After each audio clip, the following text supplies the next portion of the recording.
Sir আসসালামু আলাইকুম। ওয়ালাইকুম আসসালাম। Recording in progress. আসসালামু আলাইকুম, অফিসারের লাইভ ক্লাসে সবাইকে স্বাগত। আজ আমরা ক্যাপিটাল স্ট্রাকচারের ডিসিশন মেকিং এর অঙ্ক করব। এতদিন আমরা 1 থেকে প্রবলেম 8 পর্যন্ত মোটামুটি 7টা ক্লাস করছি। 7টা ক্লাসে শুধু থিওরিগুলো জানছি, ক্যাপিটাল স্ট্রাকচারের থিওরি। গত বছর যদি ক্যাপিটাল স্ট্রাকচারের ডিসিশন মেকিং থেকে অঙ্ক না এসে থাকে তাহলে এই বছর 100% আসবে। আর ফার্স্ট ইয়ারের স্টুডেন্টের এইখান থেকে সবসময় আসে প্রবলেম 9 থেকে প্রবলেম 12 পর্যন্ত 4টা অঙ্ক করলে একটা কমন থাকে। আর থার্ড ইয়ারদের এবং ফাইনাল ইয়ারদের ওদের হলো যদি এখান থেকে ছোট প্রশ্নটা আসি আর কি 1 থেকে 8 পর্যন্ত, বড় প্রশ্ন একবার 1 থেকে 8 পর্যন্ত আসে, আরেকবার 9 থেকে 12 পর্যন্ত আসে, অর্থাৎ দুইটা অংশ। গত বছর না আসলে এবছর শিওর আসবে থার্ড ইয়ার এবং ফাইনাল ইয়ার যারা আছে তাদের জন্য। সো এটা খুবই ইম্পর্টেন্ট এবং রিপিটও করতে পারে। আসলে আমরা ইনশাল্লাহ এখান থেকে সহজেই 10 নম্বর পেয়ে দেবো। এটা বলা হয় ক্যাপিটাল স্ট্রাকচারের ডিসিশন মেকিং, আর কি সিদ্ধান্ত গ্রহণ। এটা করার জন্য আপনাকে বেসিক কিছু কথাবার্তা জানতে হবে। বেসিক জিনিসগুলা একটু আলোচনা করে নিই, তাহলে আপনারা ক্লাসটা ভালো বুঝবেন। মূলধন, ব্যবসা করতে হলে মূলধন লাগে। মূলধন সংগ্রহ করার 3টা পথ: কমন স্টক,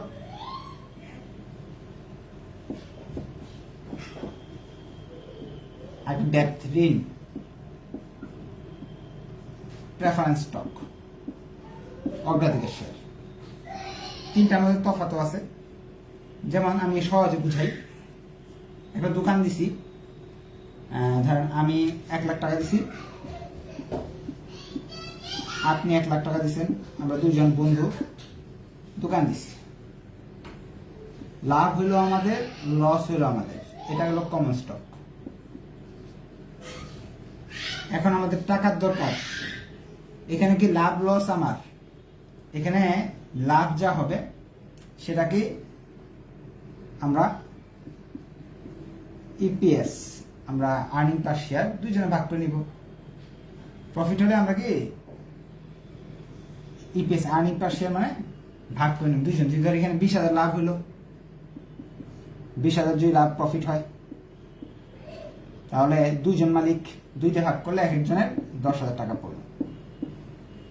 যাই লাভ হবে শেয়ার মালিকের মাধ্যমে ভাগ হয়ে যাবে। তো সূত্রটা দাঁড়ালে এরকম: নেট প্রফিটটা উপরে হবে ইএটি আর নিচে হবে নাম্বার অফ শেয়ার। এখন আমাদের খুব টাকার দরকার, আরো 1 লাখ টাকা দরকার, ব্যবসা বড় করতে হবে, রেস্টুরেন্ট অনেক বড় করতে হবে, রেস্টুরেন্ট ব্যবসা। এখন এই টাকাটা আমি দিতে পারতেছি না, আপনি দিতে পারতেছি না, দুজনে দিতে পারতেছি না। তখন এই টাকাটা ব্যাংক থেকে নেওয়া যাবে। ব্যাংক থেকে নিলে কি হবে? ধরেন 1 লাখ টাকা নিলেন ব্যাংক থেকে, সেক্ষেত্রে লাভ হোক লস হোক এটা ব্যাংক দেখবে না, দেখবে কি সুদ। কারণ 10% যদি বলে, বছর শেষে ইন্টারেস্ট নামক বিষয়টা, সুদটা আপনাকে 10,000 দিতেই হবে। এখানে লাভ হলো নাকি ইপিএস কত হলে দেখার বিষয় না। ডেপ্থ মানে ঋণ, মানে বন্ড, ডেপ্থ, ঋণ মানে সুদ দিতে হবে। আর যদি মালিক বাড়াই, ধরে নেন 1 লাখ টাকা দিয়ে আরেকজনের মালিক নিলাম, তাহলে কি লাভের উপর বন্টন হবে। যেমন 20,000 লাভ হয়েছে, আগে 2জন খাইতাম, এখন 3জন খাই। তাহলে কমন স্টক বাড়লে কি ঘটে? নাম্বার অফ শেয়ার বেড়ে যায়, মালিকের সংখ্যা বাড়ে। আর যদি ঋণ বাড়ে তাহলে কি দিতে হয়? সুদ দিতে হয়। তাহলে আমরা এই জিনিসগুলো বুঝতেছি, যত মালিক বাড়াবো মালিকের সংখ্যা তত বাড়বে, ঋণ যত নিব সুদের পরিমাণ তত বাড়বে। 3 নাম্বার হলো প্রেফারেন্স স্টক। ধরেন আপনাকে ব্যাংক থেকে ঋণও দিতেছে না, অগ্রাধিকার শেয়ার এমন কেউ পাইতেছে না মালিক হিসাবে। একজন বন্ধু পাইছি আমরা, সে একটু ভীত। সে বলতেছে, ভাই আমি 1 লাখ টাকা দিব যে তোমাদের আমার মালিক বানাইবা, আমি সুদ টুদ খাই না, আমি 1 লাখ দিতে রাজি আছি, কিন্তু আমাকে বছর শেষ হলে তোমরা জয় টাকায় লাভ করো, আমাকে এত % দিবা, 8% দিতে হবে আমাকে, বা যে কোনো একটা পার্সেন্ট। আমরা রাজি হলাম, হ্যাঁ আচ্ছা ঠিক আছে, তোমার আমি আমি যেটাই লাভ করি না কেন, আমরা দুজন লাভ নেওয়ার আগে তোমাকে 8% লাভ দিব, অর্থাৎ 8,000 টাকা আগে দিয়ে দিব। দেওয়ার পরে যে টাকা থাকবে, ধরেন 20,000 টাকা লাভ হয়েছিল, ওর 8,000 দেওয়ার পরে থাকলো আমাদের কত, 12,000। ওই 12,000 আমরা দুজন ভাগ করে খাবো। এইটা হলো প্রেফারেন্স স্টকের ধর্ম। পিডি বাড়বে, পিডি বেড়ে যাবে, প্রেফারেন্স ডিভিডেন্ড। তাহলে কি বুঝলাম, যদি নতুন করে মালিক নেই তাহলে শেয়ার সংখ্যা বেড়ে যায়, বিপদ, লাভের টাকা খায় ফেলায় ভাগ করে। ঋণ নেই যদি, তাহলে সুদের পরিমাণ বেড়ে যায়, এটাও এক ধরনের বিপদ। আর যে প্রেফারেন্স স্টক, এমন মালিক যদি নেই যে যারা একটু ভয় পায়, তারা আগে ভাগে লাভ নিয়ে যাবে, তাহলে পিডি নামে, প্রেফারেন্স ডিভিডেন্ড নামে একটা জিনিস আসে, সেটা বেড়ে যায়। তাহলে আপনাদের এই 3টা জিনিস অবশ্যই নোট করে রাখতে হবে, যে এই জিনিসগুলো যদি টাকা যদি নিতে চাই, তাহলে সাধারণ শেয়ার হোল্ডারদের কাছে টাকা নিলে নাম্বার অফ শেয়ার বাড়বে, লিখে রাখতে পারেন। ঋণ নিলে সুদের পরিমাণ বেড়ে যাবে। যদি প্রেফারেন্স স্টক নেই, তাহলে প্রেফারেন্স ডিভিডেন্ড নামে একটা জিনিস বাড়বে। চলেন এখন বাস্তবে প্রয়োগ দেখি এটার অঙ্কের মাধ্যমে। বলছে প্রশ্নে, ABC has the following capital structure. ABC এর একটা ক্যাপিটাল স্ট্রাকচার আছে, অর্থাৎ সে একটা দোকান দিছে ABC, সেই দোকানে ধরে ইকুইটি নামে, কমন স্টক ইকুইটি বলা হয় আর কি, মূলধন 100 টাকা করে এক একটা। এইভাবে সে মালিকের সংখ্যা, মালিকের টাকা আছে 10 লাখ, অর্থাৎ 10 লাখ টাকা আমাদের মূলধন আছে, এক একজনে 100 টাকা করে দিছি, এভাবে 10,000 মানুষ হয়তো আমরা টাকা দিছি। 2 নম্বর হচ্ছে ডেট, ঋণ। ঋণ নেওয়া আছে 5 লক্ষ টাকা, ব্যাংক থেকে ঋণ নেওয়া আছে 5 লক্ষ টাকা, কিন্তু শর্ত আছে 12%। লাভ করো লস করো এটা আমি দেখবো না, 12% সুদ আগে দিবা। এই 15 লাখ টাকা আমার দোকানে আছে বর্তমান অবস্থায়। এখন বলতেছে কোম্পানি উইশ টু রাইজ। আজকের ক্লাসটা যারা বুঝবেন কনফার্ম 10 নম্বর পেয়ে যাবেন, পরীক্ষায় এখান থেকে আসছে প্রশ্ন। The company wish to rise টাকা 5 লাখ, কোম্পানি নতুন করে 5 লাখ টাকা দরকার।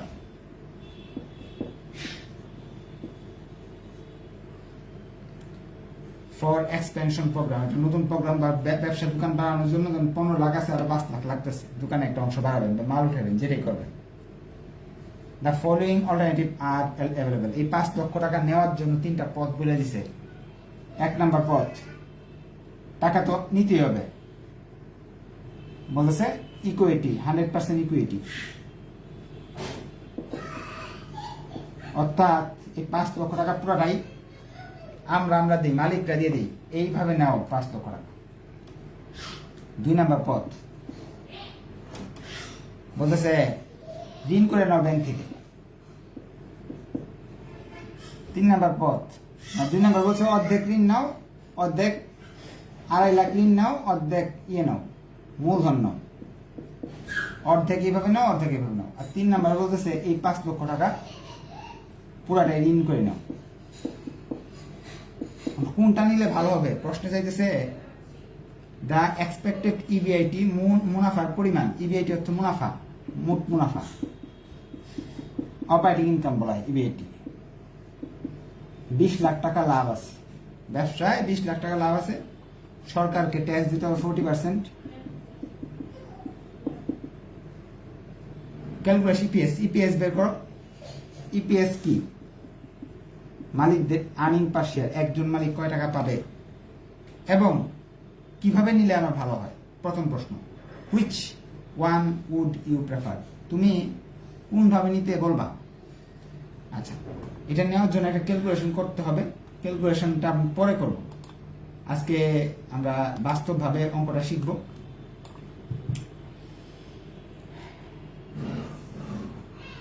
এটা ইপিএস বের করার জন্য আমাকে একটা ছক করতে হবে, যেহেতু 3টা পথ আছে আমাদের। ধরো ডিটেলস, অল্টারনেটিভ 1, করতে পারছি না, তার একজনের জন্য আমরা কেউ ক্লাস করতে পারতেছি না। আচ্ছা, আপনারা মাইকটা অফ করে ক্লাস করবেন। হ্যাঁ, স্যার মেসেজ পাঠাই পর্যন্ত বলছি, তারপরও আচ্ছা, উনি হয়তো বুঝতেছেন, নতুন হয়তো বা বুঝতেছেন না, সমস্যা নেই। যারা বুঝেন না ওনারা একটু মেসেঞ্জারে দেখবেন কিভাবে জুম ইউজ করে করে সুন্দরভাবে ক্লাস করা যায়। আপনারা যদি মাইকটা অন করে রাখেন তাহলে অন্যজন যারা আছে তারা ক্লাসটা করতে পারবেন। হ্যাঁ, এই জন্য মাইকটা অফ করে ক্লাস করবেন। যখন আপনার প্রশ্ন দরকার হবে, পারতেছেন না, কিছু জানা দরকার, তখন মাইকটা অন করুন। মাইকটা হলো এই যে মোবাইলে যদি দেখেন তাহলে এই কোনায় একটা চিহ্ন আছে, এটা হলো মাইক। আবার যদি আপনি কম্পিউটার বা ল্যাপটপে দেখেন তাও এই চিহ্ন কোনায় আছে। হ্যাঁ, এটা চাপ দিন পরে। 3টা পথ না, আমাদের 3টা পথ রাখলাম, 1 2 3। আচ্ছা, ইপিএস কিভাবে বের করে এটা একটু আগে জানতে হবে আমাকে। ইপিএস বের করতে হলে ফার্স্টে ইবিআইটি লিখতে হয়। ইবিআইটি বলতে প্রশ্নে দেওয়া আছে 20 লক্ষ, এখান থেকে বাদ দিতে হয় সুদ, ইন্টারেস্ট, তারপর বেরিয়ে আসে ইবিটি, এখান থেকে ট্যাক্স বাদ দিতে হয়, তাহলে বেরিয়ে আসে ইএটি। হ্যাঁ, এভাবে কি করতে হয়, ইএটি বের হয়, number of share, EAT K number of share দিয়ে ভাগ করলে ইপিএস বেরিয়ে আসে। এই ফরম্যাটটা ব্যবহার করে কি বের করা হয়, ইপিএস বের করা হয়। সো ইপিএস তোমার বের করতে হবে। ইপিএস বের করার আগে ইন্টারেস্ট, সুদের পরিমাণ তোমার জানতে হবে। একটা ওয়ার্কিং করবো, ওয়ার্কিং এর জন্য এরকম একটা ঘর করবো, 3টা অপশন না আমাদের, ওয়ার্কিং 1, সুদ বের করে দেবো। ইন্টারেস্ট বের করতেছি, ইন্টারেস্টের জন্য আমরা একটা ঘর করে নিলাম এরকম, 3টা অপশন যে 3টা অপশন 3টা ঘর করে নিলাম। ইন্টারেস্ট লেখাটা আমরা এই সাইড দিয়ে দেখি, তাহলে সুবিধা।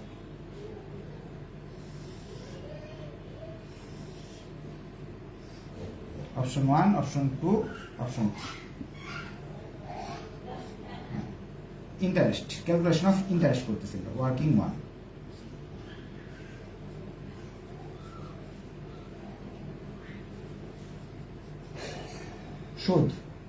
সুদ হলো, আমি অন্যগুলা ভুলে যাই, প্রথম অপশনে যাই।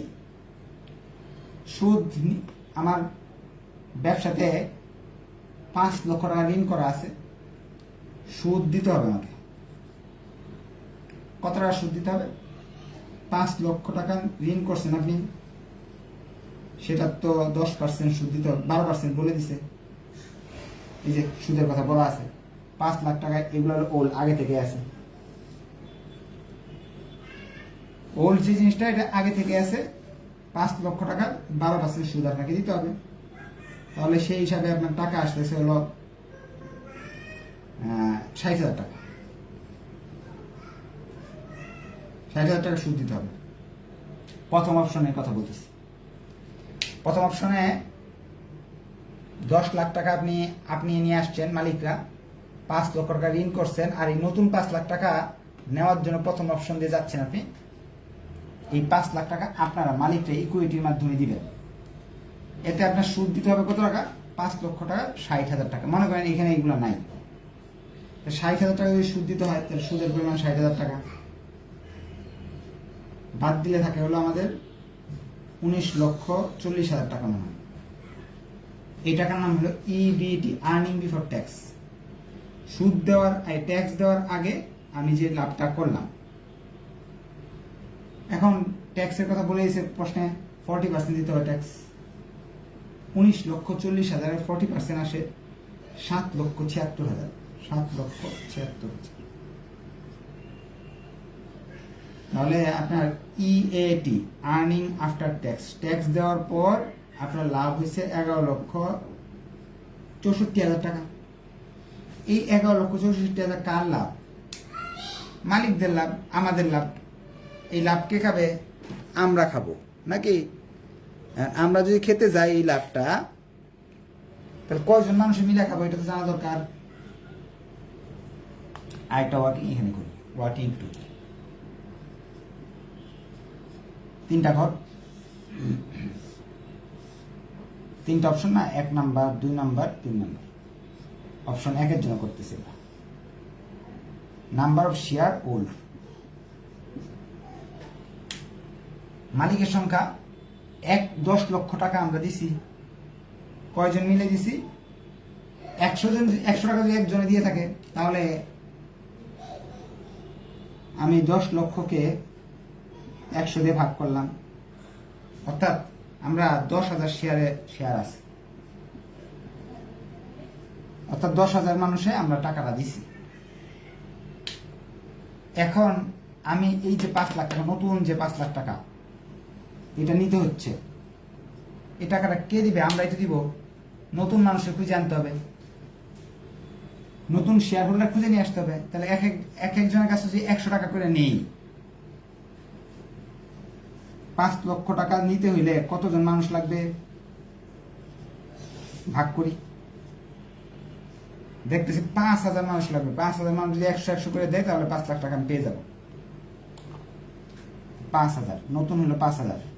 আমরা আগে মালিক ছিলাম হলো 10,000, নতুন হলো 5,000, কত হলো? 15,000 নতুন শেয়ার। প্রথম অপশনের ক্ষেত্রে শেয়ার সংখ্যা কত? 15,000।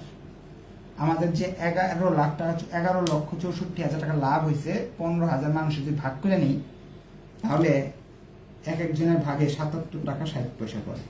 এটাকে এটাতে ভাগ করছি। প্রথম অপশন শেষ। যে আমাদের মালিক ছিল 10,000 মালিক ছিলাম আমরা, নতুন করে 5,000 মালিকের কাছ থেকে 5 লাখ টাকা নিলাম, নিয়ে ব্যবসা পরিচালন করলাম, বছর শেষে 77 টাকা লাভ হইব, এটা আমরা খাইতে পারবো সবাই মিলে। এখন 1 নাম্বার অপশন বুঝলাম আমরা। এখন 1 নাম্বার অপশন ভুলে যাই, মনে করি নাই। 3 নাম্বার অপশন যাইতেছে। 3 নাম্বার অপশনে বলতেছে টাকা যা আছে মালিক বাড়াবো না, নতুন করে ঝামেলা বানানোর দরকার নাই, এত মালিক কই পাবো? তার চেয়ে বলো এই যে নতুন 5 লাখ টাকা ঋণ করে নিয়ে আসো। আচ্ছা, ঋণ করতে যাচ্ছি, আগে দেখি ব্যবসাতে আমাদের সবসময় 60,000 টাকা দিতে হয়। ওল্ড যেটা, এই যে এই ওল্ডটা হলো সবাই সবসময় দিতে হবে, যে পথে যান না কেন 60,000 টাকা দিতে হবে। কারণ এই আপনি যদি 3 নাম্বার পথে যান 60,000 টাকা সুদ দিতে হবে, 2 নাম্বার পথে 60,000, কারণ 5 লাখ টাকা ঋণ করে রাখছেন অলরেডি। 10 লাখ টাকা আপনি নিচ্ছেন, 5 লাখ টাকা ঋণ করে রাখছেন, তো ঋণের সুদ তো আপনার 60,000 দিতে হবে 3 নাম্বার অপশনে। এখন বলতেছেন 100% নতুন টাকা যেটা আছে 5 লক্ষ, এই 5 লক্ষ টাকায় ঋণ করে আনবেন। যদি 5 লক্ষ টাকা ঋণ করে আনেন, ঋণের তো সুদ দিতে হবে। প্রশ্নে বলেছে ঋণের উপর সুদ দিতে হবে 12%। এই যে প্রশ্নে আবার যাচ্ছি, নতুন করে ঋণ করেন, 12% সুদ দেন। ওকে, নতুন করে ঋণ করবো, 12% সুদ দিব। তাহলে 5 লক্ষ টাকা ঋণ করে আনলে 12% যদি সুদ দিই, 60,000 টাকা সুদ দিতে হবে। 3 নাম্বার পথে গেলে 60,000 টাকা তো অলরেডি সুদ দিতাম, এখন 5 লাখ টাকা আবার ব্যাংক থেকে আনলাম, 60,000 টাকা আরো সুদ দিলাম, মোটমাট আমার সুদ দিতে হলে 1,20,000 টাকা। 1 নাম্বার পথে তো 60,000 টাকা সুদ দিতেছিলাম, 3 নাম্বার পথে গেলে কি 1,20,000 টাকা সুদ দিতে হয়। ওকে, কোনো সমস্যা নেই। 3 নাম্বার পথে আপনার লাভ হলো ইবিআইটি কত? 20 লক্ষ টাকা, সুদ দিতে হইতেছে 1,20,000 টাকা। আপনার থাকতেছে 18,90,000 টাকা ইবিটি থাকতেছে। এখান থেকে ট্যাক্স বাদ দিতে 40%, 18,20,000-এর 40% আসে হলো 7,52,000। আপনার লাভ আসতেছে এই ক্ষেত্রে 11,28,000 টাকা। এখন মালিক সংখ্যা কত? মালিক সংখ্যা আমরা 10,000 ছিলাম আগে থেকে, 10,000 মালিক ছিলাম। নতুন করে আর মালিক নিতে হচ্ছে না, কারণ কি আমি তো 5 লক্ষ টাকা আর কারোর কাছে বিক্রি করতেছি না, আমরাই থাকতেছি। নাম্বার অফ শেয়ার হবে 10,000। এটাকে এটা ভাগ দিলাম, ভাগ দিলে চলে আসতেছে 112 টাকা। ইপিএস এর পরিমাণ আসতেছে 112 টাকা। এতটুকু আমরা বুঝতে পারলাম। যদি আপনি টাকা নিজেরা নিজেরা দেন তাহলে ৭৭ টাকা করে লাভ পাবেন প্রত্যেকেই। আর যদি মনে করেন সুদ করে সুদে আন ব্যাংক থেকে, তো নিজেরা লাভ পাবেন ১১২ টাকা করে। মাঝখানে একটা পথ আছে যে অর্ধেক টাকা, ৫ লাখের অর্ধেক ঋণ করে আনেন, অর্ধেক নিজেরা দেন আর কি। ২.৫ লাখ ঋণের মাধ্যমে আনেন, ২.৫ লাখ নিজেরা দেন। স্যার জি বলেন। স্যার ৩ নম্বর ঘরে ১৮,৯০,০০০ সাথে কি ৫২,০০০ শুধু না ৭,৫২,০০০? ৭,৫২,০০০ বাদ দিছি। এখন ২ নম্বর পথ বলতেছে এই যে ৫ লাখ টাকা আছে, অর্ধেক আনেন হলো ঋণ করে, অর্ধেক আনেন হলো মূলধনের মাধ্যমে আর কি। ২.৫ লাখ টাকা ইকুইটির মাধ্যমে, ১ লাখ টাকা ডেপ্টের মাধ্যমে। আচ্ছা এই পথে যাই আমরা, ২০ লাখ টাকা আমাদের লাভ আছে। ৬০,০০০ টাকা তো আমার সুদ দিতে হয়, এটা আমরা জানি, আগে থেকেই জানি। ৬০,০০০ যে ৫ লাখ টাকা ঋণ করছিলাম যে, সেই ৬০,০০০ টাকা সুদ দিতে হয়। এখন নতুন করে ৫ লাখের অর্ধেক মানে ২.৫ লাখ টাকা ঋণ করতে যদি যাই, ২.৫ লাখ টাকার অবশ্যই ১২% সুদ দিতে হবে। ২.৫ লাখ টাকা যদি ১২% সুদ দেই তাহলে আসবে ৩০,০০০ টাকা। এখানে দেখাইতে হবে, কিন্তু জায়গা নাই তো দেখাইতে আছে, আমি লিখে দিই। ২.৫ লাখ টাকা ১২% সুদ যদি দিতে চাই তাহলে আসতেছে হলো ৩০,০০০ টাকা। মোট ৬০,০০০ টাকা আগে দিতে হতো, এখন ৩০,০০০ দিচ্ছি, ৯০,০০০ টাকা সুদ দিতে হবে। বাকি ২.৫ লাখ টাকা কিভাবে আনবো? মূলধনের মাধ্যমে। মূলধন কত করে লাগে? ১০০ টাকা করে। ১০০ টাকা করে যদি ২.৫ লাখ টাকা জমাইতে হয় তাহলে আমাকে ২,৫০০ নতুন মালিক দরকার পড়বে। ১০,০০০ তো অলরেডি আমরা আছি, ২,৫০০ নতুন মালিক নিলাম, তাহলে ১২,৫০০ নতুন মালিক হইল। তাহলে এটা আমি করি, সুদের পরিমাণ বের করছি ক্যালকুলেশন করে, ৯০,০০০, ১৯,১০,০০০। এটার উপর 40% ট্যাক্স এখানে লিখতে হবে, ৭,৬৪,০০০। বাদ দিলাম, আসলো ১১,৪৬,০০০। শেয়ারের সংখ্যা ১২,৫০০ পাইছি আমরা ক্যালকুলেশন করে। এটাকে এটাতে ভাগ দিলাম, মান চলে আসলো ৯১ টাকা ৬৮ পয়সা। হয়ে গেল আমার ইপিএস বের করা। তাহলে আমি ডিসিশন নিব সুদ করে আনতে, টাকা সুদ করে যদি আনি ৩ নাম্বার পথে যাই তাহলে সবচেয়ে বেশি লাভ হইতেছে। Company should accept alternative 3। Alternative 3 তে সবচেয়ে বেশি লাভ হয়। এখন এই অঙ্কটার সার সংক্ষেপ আমি বলে দিচ্ছি আরেকবার। রিকোয়ারমেন্ট ছিল ২টা, ইনডিফারেন্স পয়েন্ট বের করতে বলছিল। এটা আজকে আর বের করার সময় নেই, শুধু আজকে ইপিএস এর বিষয়টাই আলোচনা করব। এখন প্রথম থেকে একটু আলোচনা করতেছি। প্রশ্নের উপরে যে 2টা সংখ্যা দেওয়া আছে, ইকুইটি অ্যান্ড ডেপ্ট, দুইটাই ওল্ড। এরা দুইজনই ক্যালকুলেশন করার সময় ওল্ড নামে 3টা করে বসাবেন, এই ঘরে, এই ঘরে, এই ঘরে, এই ঘরে, এই ঘরে, এই ঘরে। যেমন এটার উপর সুদ 12%, 3 ঘরে বসাইতে হবে, কারণ আপনি যে পথে যান না কেন ৬০,০০০ টাকা সুদ দিতেই হবে আপনাকে। আপনার তো পথ এইটা নতুনটার হিসাব করতেছেন, এই জন্য এমনকি মূলধন যে এখন ওল্ড বের করবেন, নাম্বার অফ শেয়ার, ইকুইটির সাথে কি নাম্বার অফ শেয়ার সম্পর্ক, তখন 3 ঘরে দিবেন।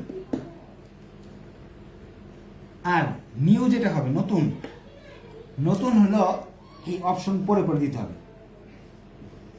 এই ৫ লক্ষ টাকা হলো নিউ, এই টাকাটা 3টার অপশন পরে পরে দিতে হবে। যদি বলে ইকুইটিতে দাও, ইকুইটি দিতে হলে নাম্বার অফ শেয়ার বাড়াই দিবেন। ইকুইটির কথা বললে কি হবে, নাম্বার অফ শেয়ার বাড়াই দেবেন। কিভাবে বের করতে পারবো? ১০০ দিয়ে এটাকে ভাগ দিব, তার নাম্বার অফ শেয়ার বেড়ে গেল। কিন্তু এখানে যদি বলে ডেপ্টে দাও, তাহলে ইন্টারেস্ট বাড়াই দিব। ইন্টারেস্ট এই যে দেখেন 3 নাম্বার অপশনে ইন্টারেস্ট বাড়াই দিলাম। যদি বলে দুইটাতেই দাও অর্ধেক অর্ধেক করে, তখন আমরা দেখলাম ইন্টারেস্ট অর্ধেক বাড়াইলাম, মূলধন অর্ধেক বাড়াইলাম। তাহলে এতটুকু বুঝতে পারলাম। ইকুইটির কথা বললে নাম্বার অফ শেয়ার বাড়বে, ডেপথের কথা বললে ইন্টারেস্ট বেড়ে যাবে। এখন এইগুলো ক্যালকুলেশন করে আগে বের করে নিব, ফার্স্টে এই ক্যালকুলেশন দুটা করে নিব, করার পর এই ফর্মেটটা সাজাবো। এই ফর্মেট সাজাতে হলে এই অপশনগুলো থাকতে হবে। ইবিআইটি দেওয়া থাকবে সবসময়, ইন্টারেস্ট ওয়ার্কিং নাম্বার 1 থেকে খুঁজে বের করবো। এই যে তিনটা ইন্টারেস্ট, একটা 60,000, এই পথে গেলে 90,000, এই পথে গেলে 1,20,000। বেশি করে ঋণ নিতেছি যখন, বেশি করে সুদ দিতেছি। তাহলে বেরেলো কি ইবিটি, সেখান থেকে ট্যাক্স বাদ দিব। ট্যাক্স সবার জন্য 40% বলে দিছে প্রশ্নে, এটার উপর ট্যাক্স ধরবো। এই যে ইবিটির যে মানটা আসবে এটার ট্যাক্স ধরবো। বেরিয়ে আসবে ইএটি, বাদ দেওয়ার পরে ইএটি বেরিয়ে আসবে। ওই ইএটিকে নাম্বার অফ শেয়ার দ্বারা ভাগ করে দিব। নাম্বার অফ শেয়ার কই পাবো? ওয়ার্কিং 2 নাম্বার ওয়ার্কিং এ। যখন মালিকের সংখ্যা বেশি হবে, ইকুইটির পরিমাণ বেশি, দেখেন ইকুইটি এখানে প্রভাব ফেললো, কমলে কম পড়বে, ওয়ার্কিং 2 থেকে নিয়ে আসলাম। এটাকে এটা ভাগ দিলাম, ইপিএস চলে আসলো। ইপিএস দেখে আপনি ডিসিশন নেবেন যে আপনি 3 নাম্বার পথে গেলে 112 টাকা করে আপনার পকেটে মুনাফা আইতেছে, আপনি 3 নাম্বার পথে যাবেন, এইগুলোতে কম আসতেছে পকেটে টাকা। তো যেটা ইপিএস বেশি হবে এটাই আমার কমেন্টে করে দাও। সার সংক্ষেপ হলো, এখান থেকে দেখে দেখে যে ইকুইটির কথা বলে তাহলে 2 নাম্বার ওয়ার্কিং এ এন এর পরিমাণ বাড়াবো, ডেপথের কথা বললে 1 নাম্বার ওয়ার্কিং এ ইন্টারেস্টের কথা বাড়াবো। আশা রাখি বুঝতে পারছেন। কোশ্চেন থাকলে বল। স্যার ইকুইটি আরেকবার একটু কোনটা বুঝি নাই? দুইজন বললে বোঝা যাবে না, একজন করে বল। স্যার বলতেছি এই পেজটা আরেকবার বুঝে দিলে ভালো হতো স্যার। এই পেজটা 3 বার করে বুঝাইছি। হ্যাঁ, আপনি হয়তো ক্লাসে মনোযোগী ছিলেন না, তো ভিডিওটা দেখবেন আরেকবার। যদি না বুঝেন এই পেজটা, তাহলে সামনের ক্লাসে আবার এই বিষয় নিয়ে পুরো পেজটা আমি বুঝাই দিব। আর ছোটখাটো যদি একটা অপশন থাকে তাহলে বলতে পারেন, কিন্তু পুরো পেজটা আবার বোঝানো যাবে না, কারণ 2 বার বুঝাইছি। আপনারা এক কাজ করবেন, নেক্সট ক্লাসে এরকম টাইপের আরেকটা অঙ্ক করাবে। এই ভিডিও যেহেতু সেভ থাকবে, আপনি আরেকবার দেখেন পুরো অঙ্কটা। আর কোন কোশ্চেন? আর যদি ওল্ড না থাকে, শুধু নিউ থাকে, তখন কি আমরা শুধু যে টাকাটা বেরোবে সেটা শুধু ওই অল্টারনেটিভের সাথে যোগ করবো না? সবগুলো হ্যাঁ, সবগুলো না। ওল্ড যদি না থাকে, এরকম কখনো হয় না, যদি নাই থাকে ধরেন, তাহলে ধরেন শুধু ওই যে এই 60,000 হবে না, এখানে 0 হবে, 30,000 হবে, 60,000 হবে, এখানে 10,000 গুলো হবে না, এগুলো থাকবে। ঠিক আছে, কিন্তু ওল্ড